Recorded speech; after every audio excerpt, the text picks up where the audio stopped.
There's a question nobody asks because the answer feels too uncomfortable to say out loud. Look at the World Cup trophy. Look at the names engraved on it. Brazil, Germany, Italy, Argentina, France, Uruguay, Spain, England. 8 countries. 96 years. Every 4 years the tournament invites the entire world to compete. 211 nations. Flags from every corner of the earth, and every 4 years the same thing happens. A rich country wins. Not a middle-income country. Not a developing nation. Not a country where children play barefoot on dirt pitches because there's no money for grass. A rich country. Every single time. And the strange part, the part that should make you sit up and pay attention, is that football isn't supposed to be like this. This isn't Formula One, where you need $100 million car. This isn't sailing or equestrian or golf, where the equipment alone costs more than most families earn in a year. Football is a ball and a patch of ground. That's it. The most democratic sport ever invented. The one thing in the world that is supposed to belong equally to everyone. And yet, for nearly a century, the trophy has belonged to the wealthy. This is the story of why. And it's uglier than you think. Let's start with a number. It costs approximately $200 million per year to run a top-tier national football program. That's the academy system. The coaching staff. The sports science. The scouting network. The domestic league infrastructure. The training facilities. The youth development pipeline that takes a talented 8-year-old and turns them, over a decade of daily investment, into a player capable of competing at a World Cup. $200 million a year. For 20 years. That's $4 billion, minimum, to build a system capable of producing a generation of World Cup caliber players. Germany can afford that. France can afford that. England, whose Premier League generates $6 billion a year in television revenue alone, can afford that several times over. Now consider Cameroon. The indomitable Lions.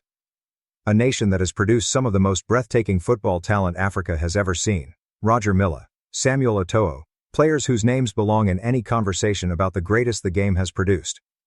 Cameroon's entire annual football budget is approximately what Manchester City spends in a single transfer window.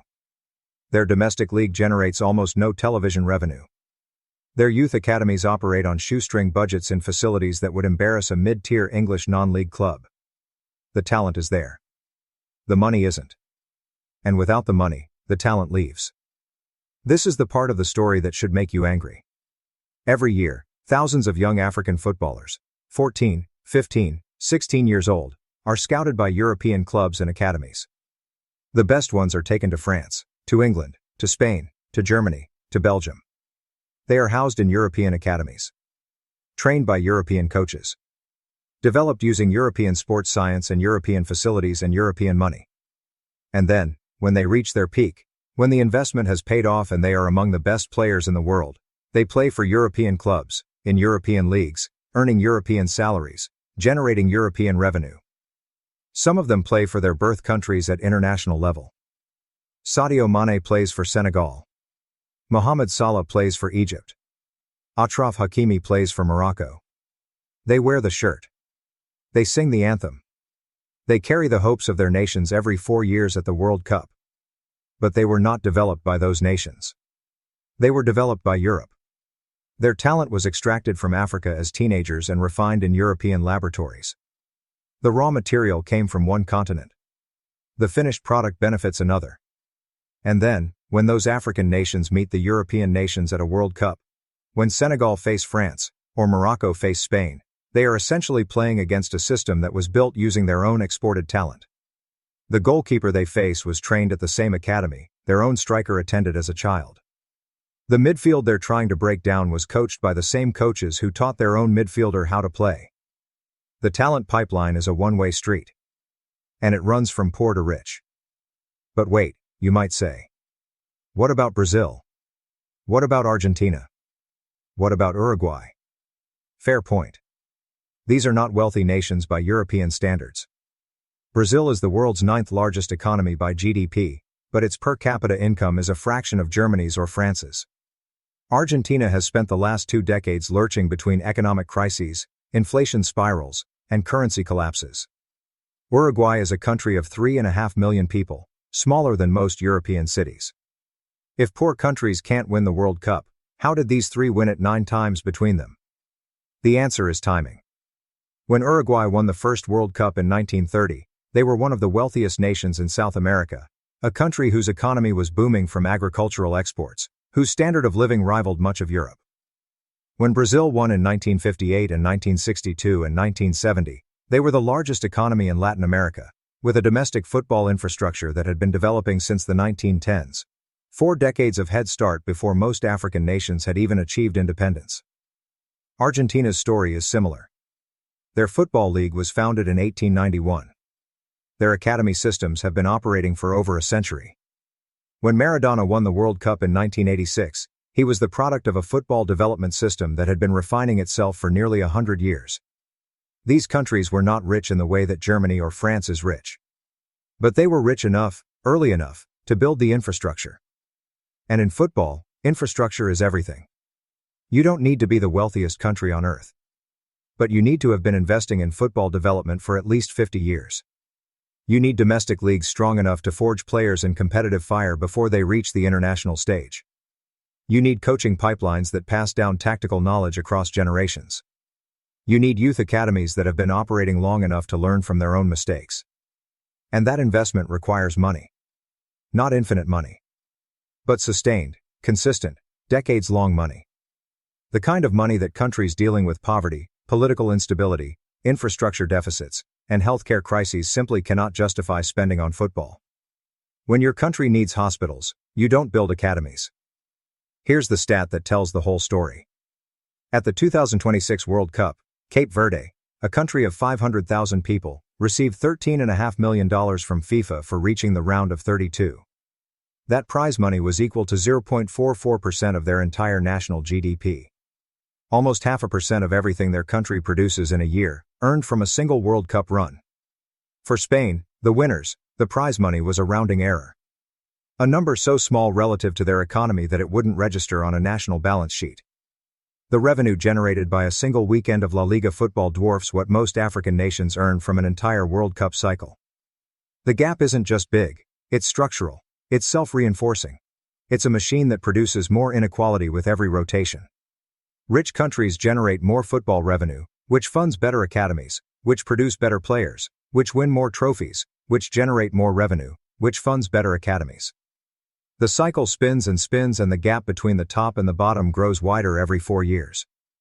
Meanwhile, the poor countries watch their best teenagers leave for European academies, watch those teenagers become world-class players wearing European club shirts, and then watch those same players line up against them at the World Cup in a system built on the value that was extracted from their own communities. People will tell you that football is a meritocracy, that the best team wins, that talent rises to the top regardless of where it comes from. And on any given day, in any given match, that's true. Cape Verde held Spain to 0-0. Morocco reached back-to-back World Cup quarterfinals. Senegal beat France in 2002. Cameroon beat Argentina in 1990. On any given day, the poor can beat the rich. But a World Cup is not one day. It's 7 games across 5 weeks. And over 7 games, the advantages of depth, of preparation, of infrastructure, of having 23 world-class players instead of 11 brilliant ones, and 12 who play in the Belgian 3rd division, those advantages compound. Game by game. Round by round. Until the semi-final arrives and the team with the deeper bench, the better medical staff, the fresher legs, the more experienced coaching team, the decades of institutional memory, that team wins.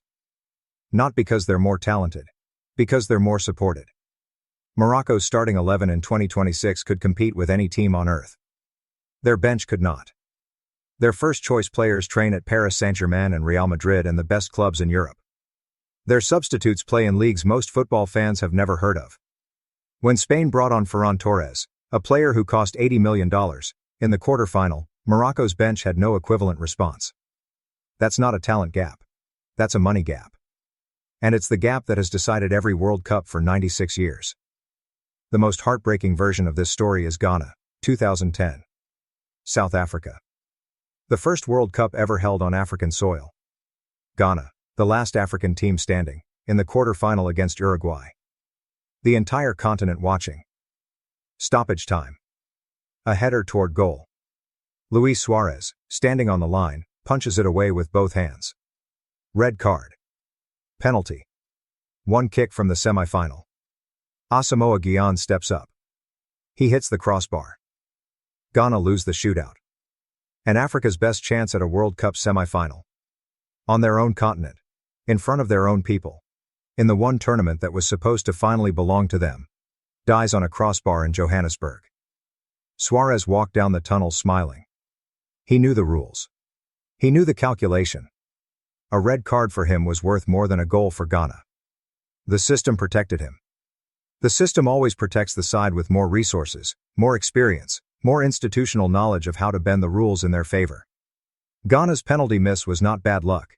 It was the final expression of a 90-year structural disadvantage, a moment where all the invisible forces that keep poor countries from winning the World Cup crystallized into a single image. A ball hitting a crossbar. A continent's dreams dying in the South African night. Can it change? Can a poor country ever win the World Cup? The honest answer is, not under the current system. Not while the talent pipeline runs one way. Not while European clubs extract African and South American teenagers and develop them for European benefit. Not while FIFA's prize money distribution reinforces the wealth gap instead of closing it. Not while the richest domestic leagues generate billions and the poorest generate nothing. Football is the most popular sport on earth because anyone can play it. A ball and a patch of ground. That's all you need. A child in Lagos and a child in London start with the same dream. But somewhere between that dream and the World Cup final, the child in London is placed inside a system worth billions. The child in Lagos is not. And by the time they're both 25, one of them is lifting a trophy, and the other is wondering what might have been if the system had invested in him instead of extracting him. The World Cup calls itself the People's Tournament. The beautiful game. Football for everyone. But for 96 years, only the rich have won it. A ball and a patch of ground. That's all you need. Unless you want to win.